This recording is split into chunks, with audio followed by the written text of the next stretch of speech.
السلام علیکم ناظرین، آج ہم انشاءاللہ سورۃ البقرہ کی آیت نمبر 65 اور 66 پڑھیں گے۔ اعوذ باللہ من الشیطان الرجیم، بسم اللہ الرحمن الرحیم۔ وَلَقَدْ عَلِمْتُمُ الَّذِينَ اعْتَدَوْا مِنْكُمْ فِي السَّبْتِ فَقُلْنَا لَهُمْ كُونُوا قِرَدَةً خَاسِئِينَ، اور تم یقیناً جانتے ہو ان لوگوں کو جنہوں نے تم میں سے زیادتی کی ہفتے کے دن کے بارے میں، تو ہم نے ان سے کہا کہ بندر ذلیل بن جاؤ۔ بنی اسرائیل کو یعنی یہودیوں کو خطاب ہے، اور یہ واقعہ حضرت داؤد علیہ السلام کے زمانے کا ہے۔ یہ ایک بستی تھی، دریا کے کنارے آباد تھی۔ یہ لوگ مچھلی کا شکار کرتے تھے، مچھلی کے بہت شوقین تھے۔ تو اللہ تعالیٰ نے ان کو ہفتے والے دن مچھلی کے شکار سے اس لیے منع فرمایا تھا کہ ہفتے کا دن بنی اسرائیل کے لیے عظمت اور کا دن تھا، جو عبادت کے لیے مخصوص تھا۔ اس دن دنیاوی کام دھندوں میں لگنا ان کے لیے جائز نہیں تھا۔ یوں سمجھے جیسے ایک طرح کا اعتکاف تھا ان کا، ہفتے والے دن کا، یعنی عبادت اور ذکر کے لیے مخصوص تھا، اور اس دن اپنی دنیاوی ضروریات کے لیے کچھ کرنے کی اجازت نہیں تھی۔ تو اللہ تعالیٰ نے ان کو ہفتے والے دن مچھلی کے شکار سے منع کر دیا، اور امتحان ان کا ایسا ہو گیا۔ قرآن مجید میں دوسری جگہ آتا ہے یوم تأتیہم حیتانہم یوم سبتہم شرعا، اذ تأتیہم حیتانہم یوم سبتہم شرعا، کہ ہفتے والے دن ان کی مچھلیاں بہت زیادہ آتی تھیں، اور یعنی مچھلیاں بہت جوش سے آتی تھیں، اور پانی کے اوپر ابھر ابھر کر آتی تھی، زیادہ مقدار میں آتی تھی، باقی دنوں میں اتنی نہیں آتی تھی۔ تو ان لوگوں نے ہیلا یہ کیا کہ مختلف طریقوں سے مچھلی کو قید کر لیتے تھے ہفتے والے دن، اور اتوار والے دن اسے پکڑ لیتے تھے۔ کبھی یوں کیا کہ مچھلی کے دم میں کوئی ڈوری باندھ کے اس کو ڈوری کو کسی چیز کے ساتھ باندھ دیا، اور ہفتے والے دن وہ مچھلی نکال لی۔ کبھی اس طرح کرتے تھے کہ کوئی گڑھا کھود لیتے تھے کنارے پر، اور اس میں ایک نالی بنا دیتے دریا میں سے، تو مچھلی اس گڑھے میں آ گئی تو وہ نالی بند کر دی، واپسی کا اس کا راستہ بند کر دیا۔ اس طرح مختلف طریقے کرتے تھے، اور جس سے یعنی ہفتے والے دن مچھلی پکڑتے نہیں تھے، لیکن اللہ تعالیٰ کے حکم کا جو مقصد تھا وہ مقصد بھی فوت کرتے تھے، بلکہ اس مقصد کے ساتھ ایک طرح کا یہ مذاق ہو جاتا ہے۔ مقصد یہ تھا کہ ہفتے والے دن مچھلی آئے اور جائے، اور تم مجھ سے تعرض نہ کرو۔ اس کی حکمت تو اللہ ہی جانتے ہوں گے کیا تھی، لیکن انہوں نے اپنا ایسا بہانہ تجویز کر لیا، ایسا طریقہ تجویز کر لیا جس سے اللہ تعالیٰ کا یہ حکم ہی باطل ہو جاتا۔ تو اللہ تعالیٰ نے اس کی سزا میں ان لوگوں کو مسخ کر دیا بندر کی شکل میں۔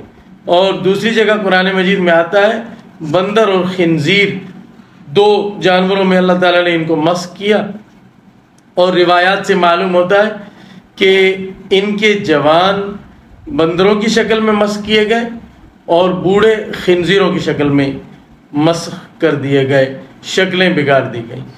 جب یہ حکم اللہ تعالیٰ کا آیا تھا تو اس وقت ان کے 3 طبقے ہو گئے تھے بنی اسرائیل کے۔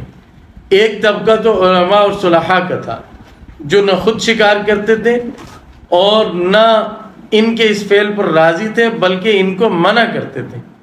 دوسرا طبقہ وہ تھا جو خود شکار نہیں کرتے تھے، لیکن ان کو منع بھی نہیں کرتے تھے، کہتے تھے یہ جانے، ان کا کام جانے۔ اور تیسرا طبقہ وہ تھا جو یہ اس طرح ہیلے سے شکار کرتا تھا۔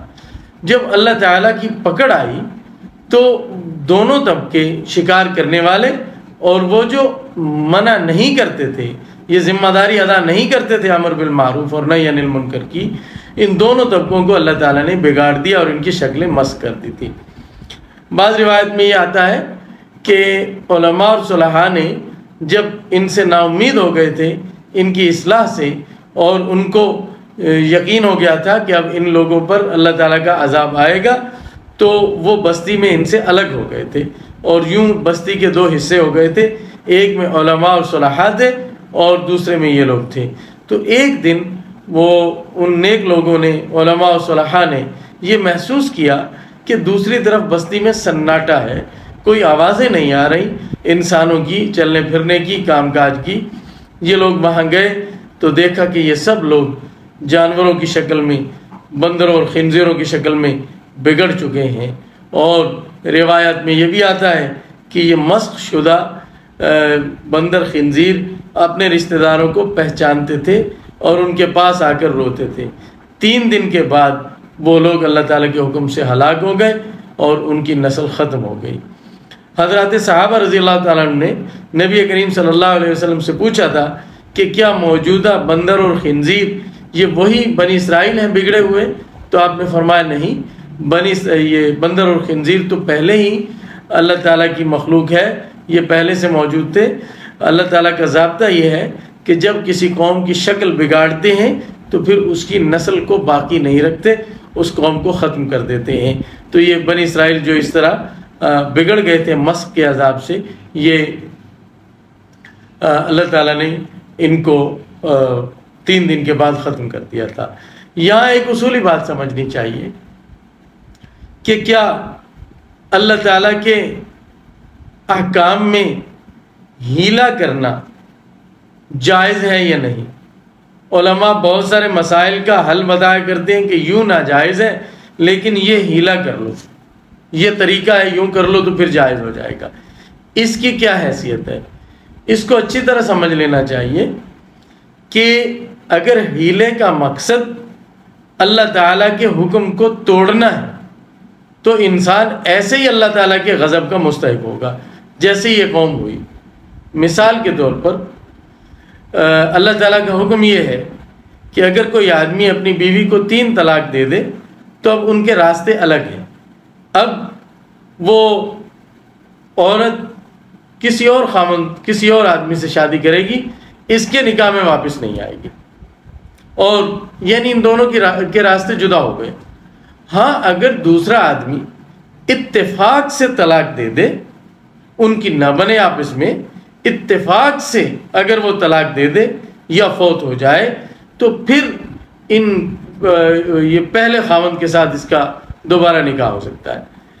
اب ہوتا کیا ہے کہ لوگ جلد بازی میں 3 طلاق دے بیٹھتے ہیں، پھر اب دوبارہ رجوع کا سوچتے ہیں تو اس کے لیے ہیلا کرتے ہیں، جس کو حلالہ کہتے ہیں، انتہائی درجے کی بے غیرتی، کہ کسی آدمی کے ساتھ یہ طے کر لیتے ہیں کہ اس کا نکاح آپ کے ساتھ کریں گے اور یہ آپ کے ساتھ رہے گی، پھر آپ اسے طلاق دے دیں گے اور پھر دوبارہ تاکہ پہلے خاوند کے ساتھ اس کا نکاح جڑ جائے۔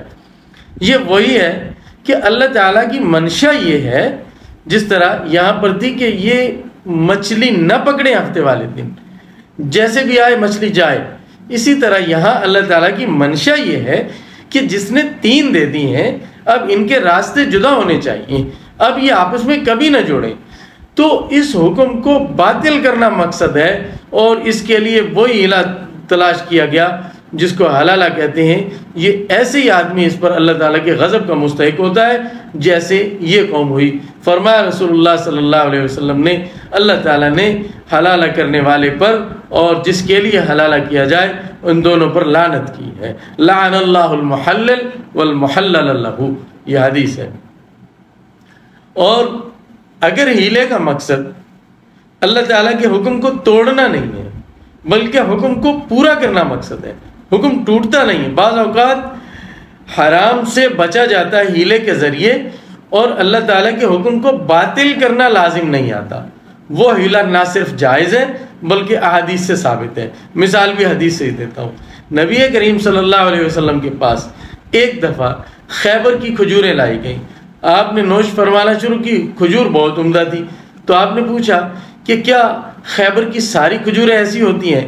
تو عرض کیا گیا کہ نہیں حضور، مختلف ہوتی ہیں، ہوتا یہ ہے کہ ہم 1 سا ایک پیمانہ تھا، 2 سا ہلکی قسم کی کھجور دے کر 1 سا اس طرح کی عمدہ کھجور لے لیتے ہیں۔ تو آپ صلی اللہ علیہ وسلم نے فرمایا اوہ عین الربا، کہ او ہو یہ تو بالکل سود ہے، یعنی جنس کا تبادلہ جنس سے ہو رہا ہے اور دونوں چیزیں ایسی بھی ہیں جو پیمانے میں آتی ہیں، ان کا تبادلہ جب ہو تو اللہ تعالیٰ کا حکم یہ ہے کہ برابر سرابر ہو۔